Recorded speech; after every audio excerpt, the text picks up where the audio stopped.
Assalamualaikum warahmatullahi wabarakatuh kepada penonton Telaga Biru yang setia bersama kami.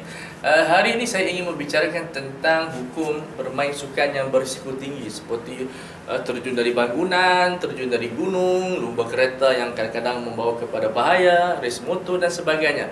Jadi apa pandangan Islam? Sukan pada basicnya dianjurkan dalam Islam dan dia merupakan satu perkara yang boleh membawa kepada kesihatan dan mencapai keinginan syariat.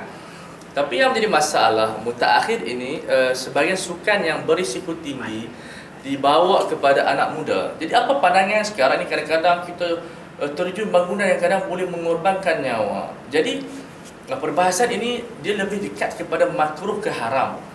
Mana-mana sukan yang berisiko tinggi kalau tidak dijaga dengan elok dan boleh membawa kepada nyawa melayang, ia adalah membawa kepada haram. Tetapi kalau tidak ada risiko yang tinggi, tetapi ada, kita katakan syak kepada risikonya, ia menjadi sukan yang makruh.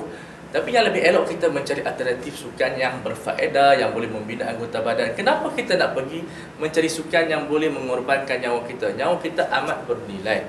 Jadi kita galakkan kepada ahli sukan dan juga pihak yang mengadakan sukan, pastikan sukan yang anda adakan tidak berisiko tinggi.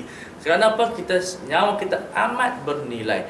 Jadi kepada adik-adik kita yang race motor di kawasan yang selamat, bukan di jalan raya, kerana kadang-kadang motor yang buruk itu boleh mengundang kecelakaan. Assalamualaikum warahmatullahi wabarakatuh.